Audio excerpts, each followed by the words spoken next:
우리가 삶을 살아가다 보면은 종종 이제 가까운 사람들이라든가 또 어떤 손님들을 집에 초대할 때가 있습니다. 뭐 이제 교회 다니시는 성도님들 같은 경우에는 뭐 목사님이라든가 이런 신방 때문에 사람들을 초청할 경우가 더 많죠. 그런 경우는 있지만 뭐 그런 경우를 떠나서 우리가 일상적으로 우리가 정상적인 사회생활을 영위하면서 나아간다, 생활을 하면서 나아간다고 한다면 그래도 일상생활 가운데 손님을 집에 초대할 경우들이 가끔 생길 수 있다는 거죠. 근데 우리가 이렇게 손님을 초대할 경우에 가장 신경 쓰이는 게 뭐냐라고 한다면 그 손님을 어떻게 대접을 할 건가, 이게 아마 가장 신경 쓰이는 일이 아닐까 생각되어집니다. 그래서 뭐 우리 집안을 깨끗이 하고 정리하는 것도 중요하지만 가장 그것보다 더 신경 쓰이는 게 이 손님이 오면 이 손님한테 뭘 대접을 해야 될까, 뭘 먹여야 될까, 어떤 식사를 드려야 될까, 이게 초청하는 집주인으로서는 가장 고민되는 것이 아닐까라고 생각이 되어집니다.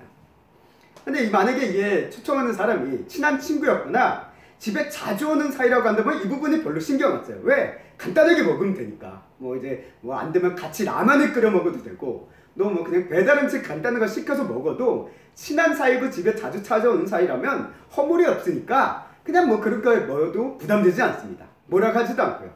그런데 만약 우리 집에 찾아오는 손님이 좀 귀하고 신경을 써야 되는 손님이었다고 한다면 상황은 다르죠. 아무거나 대접을 할 수 없습니다. 앉을 자리부터 음식까지 어떤 메뉴를 드려야 될지, 음식을 몇 개나 차려야 되고 후식은 뭘 준비해야 될지 이게 신경 쓰이게 된다는 거예요. 저도 이제 한 6월 달쯤에 저희 교회에서 검기원 임원 회의를 하게 됩니다. 이게 이제 한 달 정도, 이제 5월 달 지나고 6월 말에 하게 되는데 2달 정도 남았음에도 불구하고 제가 생각에 드는 고민 중은 뭐니까 이 목사님들이 이게 끝나고 나는데 뭘 드셔야 될까가 고민이 되는 거예요. 뭘 드셔야 되지? 제가 뭐 직접 차려드리기는 뭐 우리 교회 여건상 안 되니까 적어도 적당한 식당을 찾아서 같이 가야 되는데 어떤 식당에 가야지, 이게 고민이 되는 거예요. 손님을 대접한다니까, 특히 음식을 드린다는 게 참 그만큼 중요한 것 같아요. 식사 손님 대접에서. 제가 작년에 우리 사모와 결혼하기 전에 사모의 친척분들을 찾아뵐 기회가 있었습니다. 이제 인사드리는 거죠. 인사를 드리는데 그때 친척분들이 저와 사모를 위해서 환영하면서 음식을 차려주셨는데 막 거창하게 차려주셨어요. 아주 매운 음식을 많이 차려주시고 많이 먹고 가라고 막 차려주셨던 기억이 나는데 그것을 보면 그래도 이분들에게 우리가 좀 그래도 귀한 손님이구나 라는 그런 생각을 또 오늘 말씀을 하면서 문득 떠오르게 됐습니다. 그런데 이렇게 귀한 손님이 예정에도 없이 갑작스럽게 방문한다면 어떨까요? 손님을 대접하는 집주인에서는 이건 당황스러운 일이에요. 그래서 뭐 이런 신혼부부에 대한 이야기 가운데 이런 이야기들을 많이 해요. 이 신혼부부 아내가 가장 싫어하는 것 중 하나가 남편이 갑작스럽게 친구나 직장 동료를 집에 데려오는 거. 그게 가장 짜증나고 화가 나고 답답하는 상황 중 하나다라는 얘기를 인터넷상에서 본 적이 있습니다. 왜? 어쨌든 손님이 아침에 차려야 되는데 차려야 되는 음식은 없고 또 준비도 안 됐고 뭐 집안 정리 그것들을 떠나서 대접해야 될 거 없고 하니까 막 그게 짜증이 나고 한다는 그런 얘기들을 인터넷상에서 제가 얼핏 본 적이 있습니다. 마찬가지죠. 손님을 대접해야 되는 집주인의 입장에서 손님이 온다는 것 자체가 부담스럽습니다. 또 귀한 손님일수록 준비해야 될 것이 많은데 그 준비할 시간이 없다고 한다면 더 마음이 불안하다는 거예요. 오늘 우리가 이 예수님의 초청, 이 마르다가 예수님을 자신의 집으로 초대합니다. 오늘 말씀 가운데 예수님께서 마르다라고 한 여인이 자기 집으로 예수님을 영접했다라고 38절 말씀에 나와 있어요. 한마디로 초대했다라는 거예요. 이런 초대가 어떻게 보면은 예정된 초대는 아니었던 것으로 보여집니다. 왜? 우리가 예수님의 어떤 공생의 사역을 보면 예수님께서 어디를 가시는 것이 스케줄표를 쫙 짜서 가신 게 아니라 어떻게 보면 예수님께서 사람들이 보기엔 물론 예수님 안에서는 짜여진 스케줄이 있었을 겁니다. 그러나 사람들이 봤을 때는 이 예수님의 그런 일정들이 갑작스러운 거예요. 막 기도하다가 갑자기 사라지셨다가 어디 가셨다가 막 이런 모습들이 보이잖아요. 예루살렘에서도 안 가신다고 했다가 갑자기 예루살렘에 가시고 막 이런 모습들이 복음서에 기록되어 있어요. 그러다 보니까 예수님이 어디 가신다라는 것이 간혹 언지를 하셨을 때도 있지만 대부분 약간 사람들이 보기엔 즉흥적이었을 때가 더 많았다라는 거예요. 그러다 보니까 이 마르다라는 이 마을, 마르다가 있었던 이 마을에 예수님이 간 것도 일정 표장, 어떤 계획을 짜서 내가 몇 날 몇 시에 방문하겠습니다라고 이야기하라고 간 것이라기보다는 그 마을에 그냥 가신 거예요. 갑작스럽게 가신 겁니다. 그리고 마르다는 이 예수님을 만나고, 이때 이 예수님의 만남이, 마르다의 만남이 뭐 첫 번째 만남이었는지 이거는 모르겠습니다. 모르겠지만 어쨌든 뭐 어떤 만남 가운데 몇 번째 만남이었을지 모르지만 어쨌든 이 마르다가 예수님을 초대해요. 근데 마르다도 초대하고 보니까 일단 예수님에 대해서, 이 예수님과 예수님의 일행에 대해서 대접을 해야 되잖아요. 대접을 주네. 문제는 준비가 하나도 안 됐다라는 겁니다. 손님 접대로서 서둘러 준비를 해야 돼요. 이 예수님을 초대한 장본인이 마르다 자신입니다. 근데 이 마르다는 이 자신의 집에서 어떻게 보면 자신이 여주인이었어요. 일종의 여주인이었습니다. 자신이 집안의 어떤 집 안의 일에 대소사를 뭐 결정하는 그런 입장이었던 것으로 보여져요. 이런 준비를 하기 시작합니다. 그래서 오늘 누가복음 10장 40절 말씀에도 보면 마르다가 준비하는 일이 많아 마음이 분주한지라 라고 얘기했어요. 이건 준비하는 일이 많다는 게 이건 팩트예요. 그럴 수밖에 없습니다. 왜? 제가 한번 계산을 해봤어요. 이 마르다가 도대체 음식 준비를 얼마나 준비를 해야 될까라는 것을 간략하게 생각해봤습니다. 자, 예수님이 이 마르다가 예수님을 초청했어요. 이것을 봤을 때는 마르다의 집이 그렇게 가난한 것 같진 않아요. 네, 적어도 예수님의 일행을 초청하고 먹일 정도의, 갑작스럽게 먹일 수 있을 정도의 어떤 준비된 뭐가 있었던 것으로 보이는 걸 봐선 가난한 집 같진 않아요. 그렇지만 뭐 아주 엄청난 부자이지는 않지언정 그래도 뭐 감당할 수 있을 정도의 그런 가정으로 보입니다. 여하튼간에 이 손님 수가 몇 명이냐 했을 때 예수님 한 분 계시죠? 또 예수님이 따라다니던 12명의 제자가 있죠. 그러면 그것만 해도 13명입니다. 그리고 집에 머물고 있는 마르다와 마리아 2명 있죠? 15명이에요. 여기에 우리가 아는 이 마르다가 마리아가 요한복음에 나오는 그 나사로의 가정의 집안이라고 한다면, 그거와 일치되는 가정이라고 한다면 이거에 대해서는 이제 신학자들의 의견의 차이가 있습니다. 이게 다른 가정일 수도 있다. 왜? 그 동명의 가정들이 많이 있기 때문에. 그런데 여러 가지 정황상으로 봤을 때는 이 가정이 나사로의 가정일 가능성이 가장 크다라고 일단 얘기합니다. 여튼간에 나사로가 있었다라고 한다면, 근데 누가복음엔 나사로가 언급이 안 되는 게 특이해요. 나사로가 이때 있었던지 없었는지 모르지만 만약에 나사로가 있었다고 한다면 여자 손님입니다. 그래서 이 마르다가 준비해야 되는 최소한의 식사량은 16인분이에요. 15인분에서 16인분입니다. 야, 이게 말이 15인분, 16인분이지 이거 준비하는 입장으로서는 이게 만만한 일이 아니죠. 만만한 일이 아닙니다. 어제도 저희 집에서 우리 어머님과 우리 사모가 같이 식사 준비를 하는데도 뭐 우리 먹는 거는 순식간인데 그 야채를 다듬고 이런 게 시간이 많이 씁니다. 뭐 음식 준비하는 것 자체가 그래요.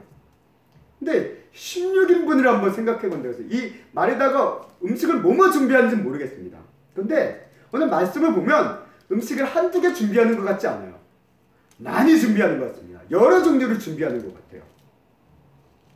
근데 이게 오늘날 같은 경우에는 뭐 이런 상황이 온다고 한다면 오늘날은 정 안 되면 비싼 음식을 배달시키면 돼요. 그렇잖아요. 요즘 비싼 고급 음식도 배달시켜줘요. 그러다 보니까 배달시키면 되지만 예수님 시대는 그런 거 없잖아요. 당연히 집에서 다 준비해야 됩니다. 근데 마르다가 혼자 준비하는 걸로 봐서는 마르다가 어떤 막 종이라던가 이런 사람들이 많이 있는 부잣집은 아니었던 것 같아요. 혼자 준비하는 걸로 봐서는. 그러다 보니까 이 혼자서 15인분을 준비한다. 이게 시간이 넉넉했다라고 한다면 괜찮아요. 근데 문제는 뭡니까? 밥 시간이 가까워지고 있는데 15인분을 준비하려고 하니까 이게 답답한 거예요. 일은 안 끝나죠? 밥은 내와야 될 시간이 다가오죠? 초조함이 쌓일 수밖에 없습니다. 아마 이 마르다가 그냥 간단하게 국수 한 그릇 내밀었다고 한다면 그래도 해결할 수 있을 거예요. 근데 귀한 손님이 왔잖아요. 예수님이라고 하는 귀한 손님. 이 당시에 사람들의 인식으로는 위대한 랍비라고 할 수 있는 만한 그런 예수님, 또 선지자라고, 또는 어떤 사람은 메시아라고 하는 그런 예수님이 자신의 집에 왔는데 그런 손님을 국수 한 그릇 내밀고 먹고 가세요라고 얘기할 수 없잖아요. 많은 음식을 대접하려고 준비했던 것 같습니다. 근데 이게 감당이 안 되는 거예요. 일이 버겁습니다. 우리가 이런 상황에 처하면 우리의 마음은 어떻습니까? 당연히 불안하고 초조합니다. 초조해요. 제가 얼마 전에, 며칠 전에 TV에서 이연복이 나오는 어떤 그 식당, 이연복 요리사 있잖아요. 나오는 식당 그 사람들과 어떤 외국에 가서 어떤 한식을 대접하는, 한식 요리를 이렇게 대접하는 하나의 프로를 봤습니다. 근데 이제 거기 그 장소가 어디였냐면 한 고등학교 같은, 외국 고등학교 같은 그런 데였어요. 근데 300인분을 준비해야 된대요. 300인분의 요리를 점심시간에 맞춰 준비하는데, 거기 이제 물론 자기 함께하는 그 스텝 같이 이제 촬영하면서 같이 하는 스텝들이 있죠. 이제 같이 멤버들이 있는데, 문제는 뭡니까? 시간이 다가오는데 음식이 다 마무리 안 된 게 있었다라는 거예요. 그러니까 보여주는 장면이 이연복도 그렇고 막 초조한 거예요. 당장 몇 분 후면 먹여야 되는 음식이 다 준비하고 나가야 되는데 이게 안 되니까 막 초조해가지고 막 이리 살펴보고 저리 살펴보고 하는 막 그런 장면이 비춰지는 것 같습니다. 아마 마리다의 심정이 그거 같았어요. 음식은 내놔야 되는데 아직 요리도 안 됐고 아직 안 익어갔고 막 이러니까 우왕좌왕하는 거예요. 근데 이런 우왕좌왕하는 과정 가운데 마리다의 눈에 딱 띄는 게 뭡니까? 동생이 눈에 띄는 거예요. 동생이 뭐하고 있습니까? 예수님 발치 아래서 딱 그래서 말씀을 듣고 있는 거예요. 이게 발치 아래서 말씀을 듣는다라는 게 이 표현이 간단해 보이지만 이 유대 문화의 상식관에서 이게 어떤 의미를 갖고 있냐면 랍비의 제자들만 그렇게 앉아서 듣는 거예요. 그러니까 랍비의 제자들 가운데 여자들은 이렇게 앉아서 들을 수가 없어요. 그렇기 때문에 지금 예수님 앞에 발치 앉아서 딱 말씀을 듣는 이 마리아의 모습 자체가 어떻게 보면 당시에 그런 나올 수 없는 그림이에요. 나올 수 없는 그림입니다. 함부로 나올 수 없는. 그런데 예수님은 그거를 흔쾌히 인정하고 말씀을 막 나누고 가르치고 있는 그런 장면이 딱 보이는 거예요. 근데 마리아의 눈은 그게 마리다의 눈은 그게 신경 안 했죠. 문제는 뭡니까? 내가 바빠 죽겠는데 나를 도와야 될 동생이 안 보이고 딴 데 가서 엉뚱한 짓 하고 있다라는 거예요. 짜증이 나는 거죠. 짜증이 나고 또 그런 여동생에게 눈치를 좀 줘가지고 보내주기를 원하는 그런 예수님을 향해서도 짜증이 납니다. 그래서 이 마리다의 마음 가운데 이런 마음도 있을 거예요. 막 이렇게 일을 하다 보면 우리 마음 가운데 어떤 생각이 드냐면 내가 왜 괜히 예수님 초청해가지고 이 고생을 하나? 라는 마음이 든다라는 거예요. 우리도 그렇잖아요. 어떤 좋은 일을 하려고 사람들과 함께 뭐 초청을 하든지 어떤 일을 시작할 때는 막 힘있게 시작합니다. 기쁨으로 시작합니다. 근데 시간이 지나면 지날수록 그게 결과가 안 나와요. 이게 마무리가 안 돼요. 그러면 막 짜증이 나면서 어떤 생각이 들으면 내가 일 왜 한다 그랬지? 라는 생각이 빠진다는 거예요. 마리다가 지금 그래요. 예수님을 기쁨으로 모셨어요. 자기가 모셨어요. 다른 사람이 데려온 거 아닙니다. 모셔가지고 막 모셨는데 문제는 자기 하는 일을 하다 보니까 이게 해결 안 되니까 짜증이 나면서 내가 왜 예수님 모셔가지고 이 고생하고 있지? 라는 생각하는데 짜증이 팍 폭발하면서 예수님한테 이야기하는 거예요. 뭐라고 얘기합니까? 10장 40절 말씀 얘기하죠. 주여 내 동생이 나 혼자 일하는 것을 생각하지 아니하시니까 그를 명하사 나를 도와주라 하소서. 고상하게 얘기하고 있는데 예수님 나 힘든 거 안 보여요? 내 동생 좀 보내주세요 라고 짜증 부리는 거예요. 짜증 부리는 겁니다. 이런 모습을 우리가 보며 생각해 봅니다. 우리 마르다는 어떻게 보면 우리 당시의 문화적으로도 오늘 우리 인간적인 관점으로 봤을 때 마르다는 어떤 사람입니까? 부지런한 사람이에요. 되게 부지런한 사람입니다. 어떻게 보면 자기 일을 하고 일 이상을 하는 사람이 마리다예요. 어떻게 보면 또 사람들은 막 대접하고 또 대하고 하는 일들을 많이 했던 사람이 마리다예요. 우리가 요네 누가복음뿐만 아니라 이 요한복음에서 나사렛의 죽음의 현장 가운데 사람들은 막 맞이하고 예수님을 가장 처음에 맞이했던 사람이 누굽니까? 마리다예요. 그러니까 사람들은 막 대면하고 막 그들과 이야기하고 막 그들을 뭐 이렇게 접대하고 하는 이 모든 일을 담당하는 사람이 마리다였답니다. 그러니까 어떻게 보면 여정부 같은 사람도 마리다라고 얘기할 수 있습니다. 늘 사람들을 대하고 섬기는 목은 마리다가 다 하고 있어요. 근데 마리아는 어떻습니까? 마리아는 성경에 보면 아무것도 안 해요. 진짜 아무것도 안 합니다. 항상 보면 오늘 말씀도 예수님 발치 앉아있죠? 나사로의 죽음에 있었을 때도 어디가 앉습니까? 무덤가에 앉아 있습니다. 아무것도 안 해요. 사람들도 안 만합니다. 거기다가 그러면서 돈은 엄청 잘 써요. 예수님이 오니까 비싼 향수 한번 쫙 뿌립니다. 오늘로 얘기하면 뭐 샤넬 넘버 5 같은 그런 비싼 거를 갖다 그냥 붓는 거예요. 그래서 엄청 비싸다고 이제 성경도 표현하고 있잖아요. 한마디로 얘기하면 요즘 플렉스를 잘하는 말이에요. 돈 잘 씁니다. 좀 오래된 표현으로 하면 백수의 여성 표현인 백조 같은 사람이 마리아예요. 한마디로 얘기하면 마리아는 눈치도 없고 일도 안 하고 돈만 잘 쓰는 밑삼이고 진상이에요. 우리 인간적인 관점으로 봤을 땐 그렇다라는 거예요. 성경적인 관점에 인간적 표면적으로 보이는 거 봤을 때 언니는 이렇게 막 열심히 해요. 사람들은 막 대하면서 교대도 해요. 그러다 막 잘 이제 접대도 해요. 근데 마리아는 뒤에 봐서 아무것도 안 해요. 주저앉아만 있어요. 그냥 앉아만 있고 돈만 써요. 얼마나 비싼 그 진상입니까?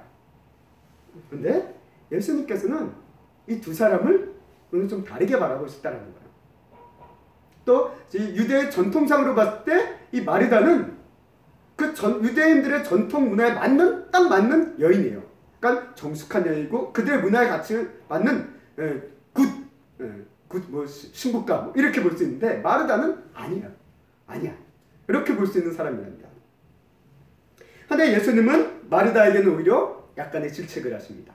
그리고 마리아에 대해서는 칭찬을 하시는 게 오늘 말씀 가운데 드러나고 있다는 거예요. 우리는 이런 이 이야기를 보면서 이 사건을 보면서 종종 얘기를 합니다. 마르다의 인생과 마리아의 인생을 얘기하며 우리가 마르다냐 마리아냐 나는 둘로 나눠서 나 자신을 바라볼 때가 있어요. 당신은 마리아입니까? 마르다입니까? 라고 우리는 묻잖아요. 묻는 경우가 있습니다. 그게 틀리다는 의미는 아니겠죠. 그래서 우리가 이런 관점에서 보다 보면 항상 오늘 말씀에 딱 얘기하면서 이 마리아가 이 좋은 것을 택했다라는 이 결론을 보면서 마리아가 말씀을 듣는 것, 예배 드리는 것이 최고다! 라고 얘기하면서 여러분들도 그렇게 해야 됩니다! 라고 이제 이야기하는 경우가 참 많았습니다. 그러다 보니까 여기에 매몰되다 보면 어떤 관점이 되냐면 마리아처럼 적대 봉사 섬김하는 것을 좀 하등한 것으로 바라볼 때가 있어요. 하등한 것을 잘못 이해할 때가 있습니다. 그래서 종종 사회생활하는 속에서도 제가 마리아처럼 생각한다고 해야 될 일을 안 하고 예배만 드리고 성경만 보고 그런 사람들이 종종 있다라고 얘기합니다. 근데 그거는 하나님이 보시기에도 잘못 사회생활을 하고 있는 거예요. 왜? 세상 속에서는 빛과 소금의 모습으로 빛이라 너희가 살아가라고 그랬는데 그게 빛과 소금의 모습은 아니잖아요. 빛과 소금의 모습은 아닙니다.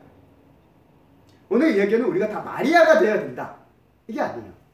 마리아는 한 단계 떨어지는 인물이니까 너희가 그런 삶을 추구해서야 된다라는 것이 아니에요. 우리가 생각해 보세요. 마르다가 없으면 누가 손님을 대접합니까? 마르다가 없으면 누가 음식을 만듭니까?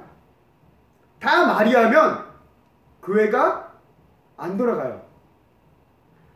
다 마르다면 세상이 안 돌아갑니다. 마리아도 있고 마르다도 있어야 돼요. 그렇잖아요? 교회 안에도 마찬가지입니다. 우리가 그렇다면 이 마르다 이것이 단순히 우리를 둘로 나누면서 당신이 마리아고 당신이 마르다가 돼야 된다라는 그런 단순히 이 율법적이고 이분법적이고 어떤 윤리적인 관점 아니 도덕적인 관점에서 이런 이야기가 아니라고 한다면 도대체 이 이야기가 갖는 의미가 무엇일까요? 오늘 우리가 마르다와 마르다의 이야기를 보면서 10장의 말씀을 바라보며 그 앞에 어떤 이야기가 나오는지를 우리는 하나 발견할 수 있습니다. 그건 뭐냐면 선한 사마리아인 비유가 나와요. 앞서 누가복음 10장 바로 앞에 이 사건 바로 앞에 선한 사마리아인의 비유가 나옵니다. 누가가 이제 자신이 예수님에 대한 이 이야기들을 쭉 듣고 정리하면서 누가복음을 기록한 거잖아요. 일단 누가가 여기에 이 이야기를 같이 배치한 이유가 있다라는 거예요.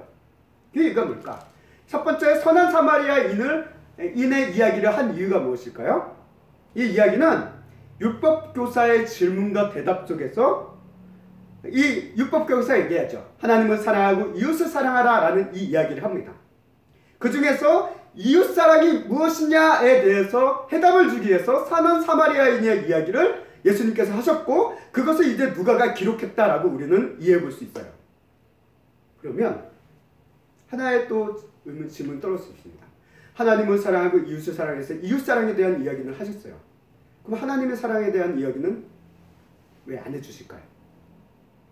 우리가 이 부분을 하나님을 사랑하는 이 부분에 대한 이야기를 마르다와 마리다의 사건으로 연결해서 볼 수 있다라고 생각이 들었습니다. 자, 하나님을 사랑한다는 것은 무엇일까요? 우리가 하나님을 사랑한다. 하나님 사랑하는 것은 어떻게 하는 걸까요? 우리가 우리 한국 토속신앙적인 우리 한국적인 이런 관점을 바라보다 보면 무속신앙적인 관점을 바라보다 보면 뭐가 신을 사랑하는 것입니까? 치성을 열심히 잘 듣는 게 신을 사랑하는 거잖아요. 막 비담비담하면서 막 이제 많이 빌고 많이 드리고 하는 이런 것들이 신을 사랑하는 것이다라고 우리는 생각할 때가 많이 있습니다. 달리 얘기하면 우리 성경적인 관점으로 얘기하면 분주하게 제사를 막 많이 드려요. 우리가 구약에 보면 제사가 정말 많습니다. 5가지의 제사가 있죠. 기본적으로 5가지 제사가 있습니다. 번제와 그리고 소제와 그리고 속건제와 속제제와 화목제가 있습니다. 화목제가 있어요. 5가지의 제사가 있습니다. 이 5가지의 제사 다 많이 드리면 내가 하나님을 사랑하는 걸까요? 근데 아니에요. 성경에서 보면 얘기합니다. 분명 제사는 하나님께서 우리 백성들에게, 하나님의 백성들에게 주신 중요한 예식이에요. 중요한 의미가 있는 예식입니다. 근데 이 제사보다 더 중요한 게 있다는 거예요. 무엇을 얘기합니까? 제사를 드리는 자의 심령, 그 마음이 더 중요하다는 것을 구약성경은 군데군데서 밝히고 있다는 거예요. 그래서 순종이 제사보다 낫다라는 말씀도 하셨죠. 그리고 주님께서는 제사관했던 수많은 재물보다는 회개하는 심령, 상한 심령을 원하신다라는 말씀도 하십니다. 이것을 통해 하나님께서 진짜 원하시는 건 무엇입니까? 우리가 분주하게 많이 제사를 드리는 것을 하나님께서 원하는 게 아니라 하나님께서 진짜 원하시는 건 우리의 마음이라는 거예요. 그리고 그 마음이 하나님께 가까이 오기를 주님께서 원하신다라는 거예요.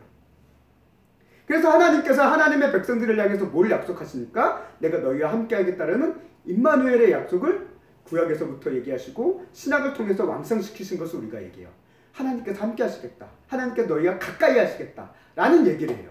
근데 문제는 뭡니까? 우리 인간들이 하나님을 가까이 하기 싫어한다는 거예요. 자꾸 멀어진다는 거예요. 또 하나님은 우리를 가까이 하기 원하고 또 하나님의 백성들이 자신께로 가까이 가기를 원한다는 거예요. 이게 하나님께서 원하시는 마음이에요. 다시 말해 하나님께서 기뻐하시는 것은 하나님께 가까이 가는 것, 하나님께 우리의 마음이 향하는 것입니다.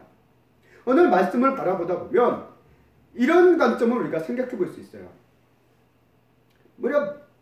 마르다가 예수님을 자신의 집에 모셨습니다. 영접했다라는 표현을 써요.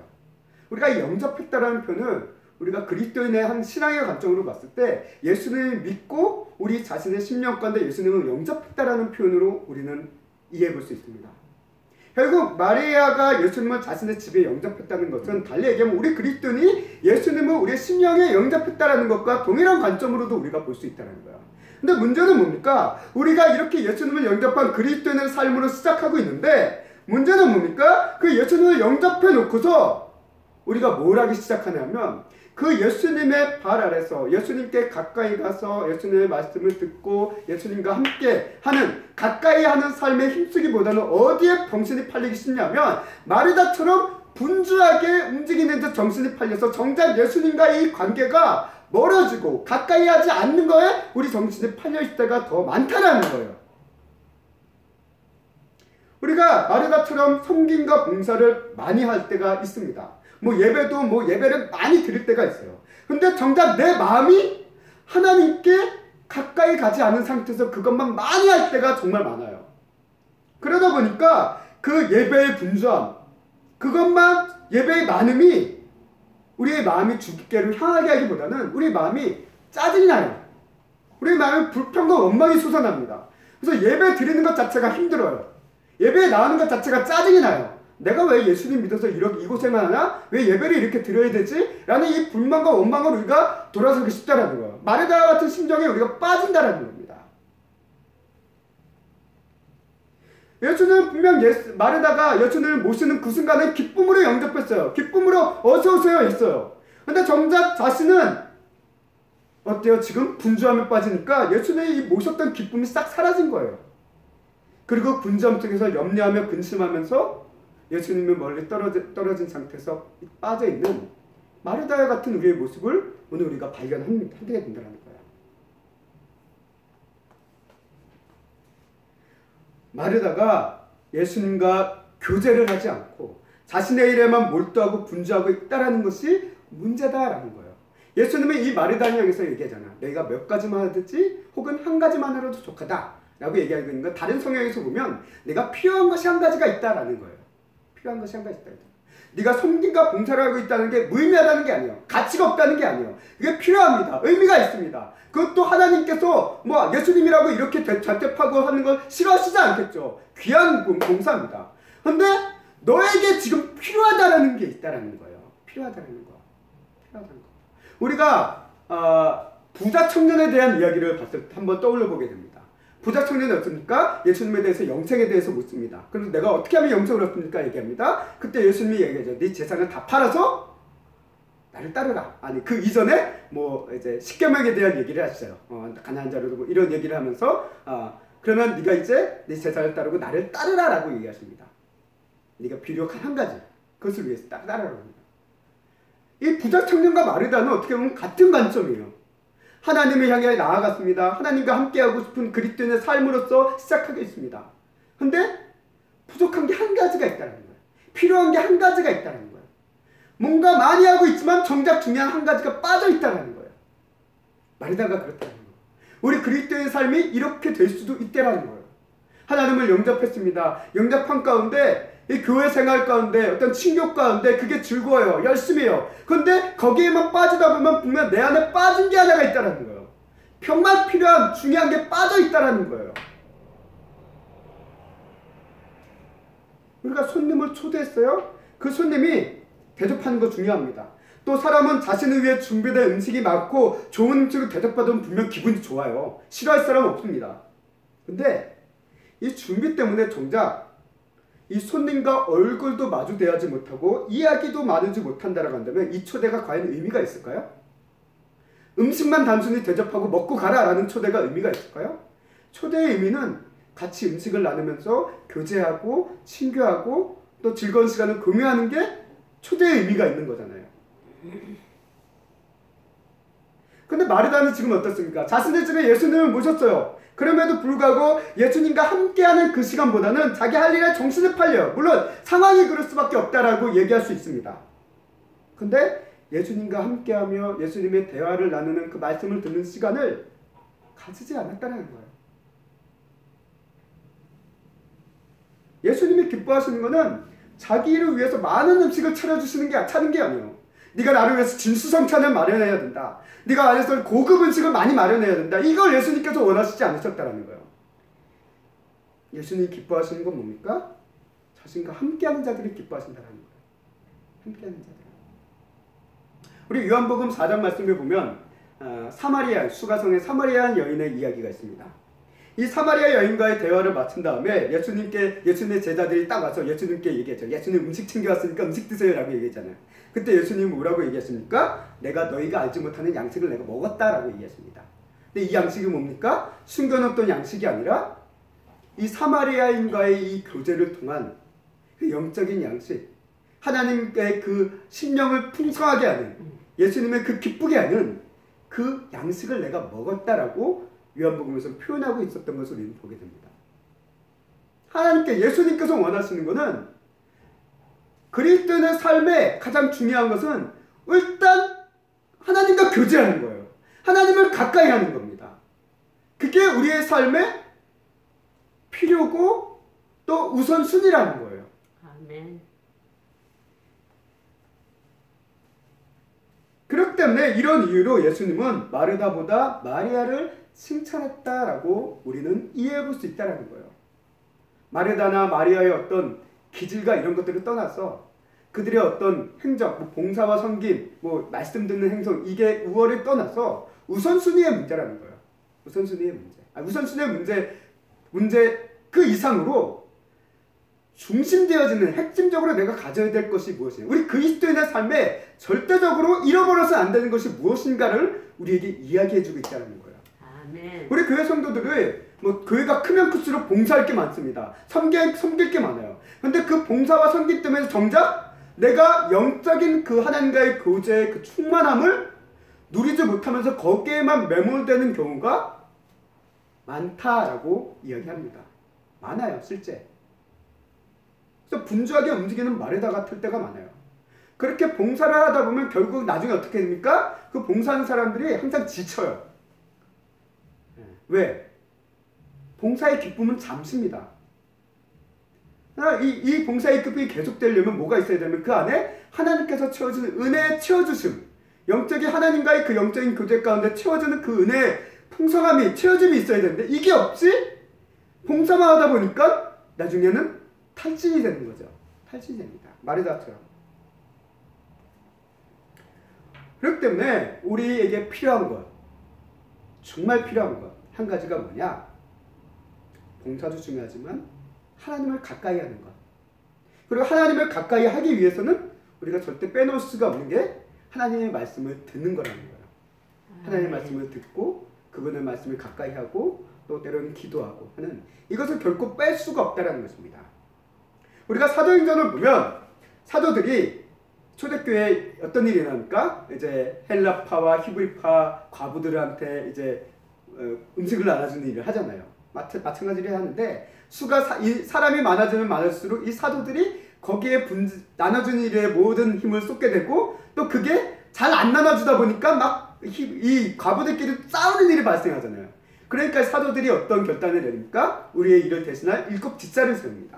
그러면서 얘기하죠. 뭐라고 얘기합니까? 봉사와 구제는 당신들이 하십시오.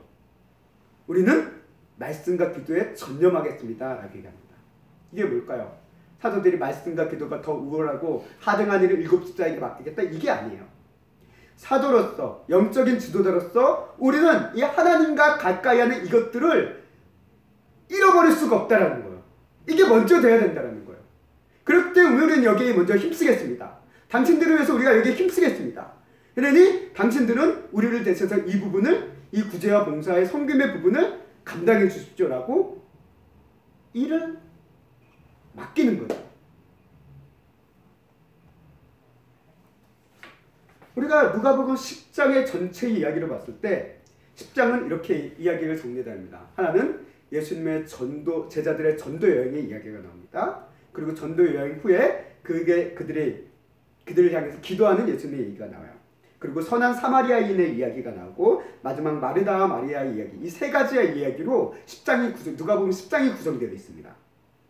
여기서 우리가 봤을 때 제자들의 전도와 그 결실 중요합니다. 선한 사마리아인같이 이웃이 되어지고 이웃을 돕는 이 사랑의 실천, 섬김도 중요합니다. 근데 이 모든 것에 앞서서 가장 필요한 것이 뭐냐?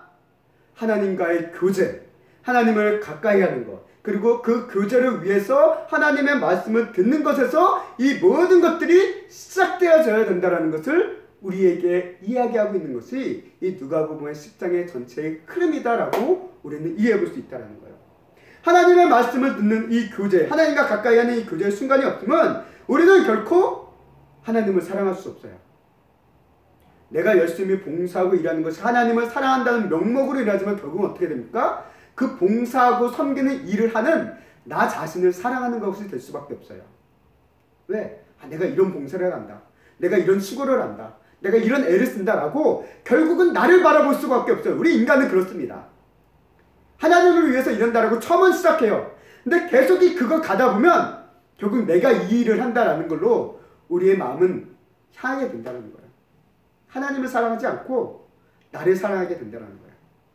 하나님을 사랑함은 봉사와 섬김으로부터 시작하지 않고 항상 어디서부터 시작합니까? 하나님의 말씀을 듣는 것. 달리 얘기하면 하나님을 가까이 하는 것. 여기서부터 시작함을 성경은 우리에게 얘기합니다.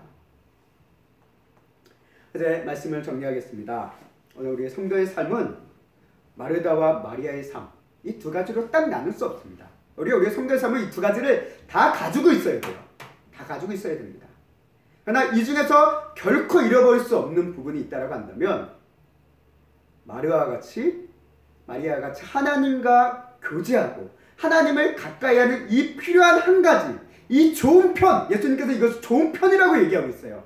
그리고 이것은 결코 빼앗기지 않을 것이라고 얘기하고 있어요. 이것을 우리는 결코 소홀히 해서는 안 된다는 거예요. 예수님을 영접한 그리스도인의 삶에서 마리아와 같은 이 삶에 중요한 필요한 것들이, 필요한 이 좋은 것을 우리는 잃어버리고 하지 않고 그저 마르다와 같이 신앙생활을 하는 우리의 모습을 우리는 보게 된다는 겁니다. 우리 예수 그리스도를 영접한 삶의 그리스도인에게 필요한 것은 하나님과 함께하는 거예요. 예수님은 왜 우리의 삶을 모셨습니까? 그분과 함께하기 위해서 모신 거예요. 그렇잖아요. 예수님 믿은 이유는 예수님 우리의 삶에 오셔서 우리의 삶을 다스려 주시고 우리의 주인 되어 주시고 이런 모든 관점이 결국 주님과 함께하는 그 은혜의 삶을 살기 위해 예수님은 모신 거예요. 하나님을 가까이 하는 기쁨 속에 살기 위해서 예수님은 모신 거예요. 이런 세상 속에서도 이런 게 있잖아요. 어떤 높은 권력과 부를 가진 사람들, 그 사람들한테 왜 이렇게 아부하는 사람들이 왜 그들에게 그렇게 자꾸 가까이 붙습니까? 떨어지는 게 있으니까 붙잖아요. 떨어지는 콩고물이 있으니까 그 세상 속에서도 권력을 가진 자, 부가 많은 사람들한테 알랑거리면서 사람들이 달라붙잖아요. 하물며 하나님, 위대하시고 가장 좋은 것을 주시는 하나님께 우리가 가까이 간다라고 한다면 그분은 우리에게 얼마나 더 좋은 것을 많이 주시겠습니까? 근데 우리는 그런 하나님을 가까이 하지 않는다라는 거예요. 마르다처럼 하나님을 영접했음에도 불구하고 그냥 분주하게 여전히 내 삶을 사는 거예요. 분주하게 하나님 나 이렇게 바쁜데 왜 누구누구에게 명해서 왜 나를 도와주라고 하지 않아요? 왜 나를 돕는 사람 안 보내주세요? 왜 나 이렇게 바쁜데 나에게 은혜 안 주고 어떤 기도 응답 안 주세요? 라고 우리는 살아가고 있다는 거예요. 근데 우리가 그거에 앞서서 우리가 그런 열심에 앞서서 우리에게 정말 빠진 것이 있지 않은지를 우리는 바라봐야 된다는 거예요. 우리가 잃어버린 필요한 이 중요한 한 가지, 이것을 우리가 없이 살아가고 있는 마르다의 모습 속에 우리가 머물고 있는지 아닌지를 우리는 돌아봐야 된다는 것입니다. 오늘 이 자리에 함께 오신 세움교회 성도 여러분, 우리 안에 예수님을 영접한 마르다의 가정처럼 마리아와 마르다가 우리 안에 다 있습니다. 그러나 지금 내 삶에 마르다만 역사하고 있고 마리아와 같은 예수님을 가까이 하고자 하는 그런 삶의 모습이, 그런 심령이, 그런 마음이 사라져 있지 않은지는 그것을 한번 우리가 돌아보며 하나님께서, 예수님께서 가장 기뻐하시는 하나님을 가까이 하며 하나님을 이를 위해서 하나님의 말씀을 듣는데 힘쓰는 그런 열심이 있는 우리 귀한 세움교회 성도님들이 될 수 있기를, 그리고 저와 여러분들이 될 수 있기를 주님의 이름으로 간절히 소망하고 축원합니다.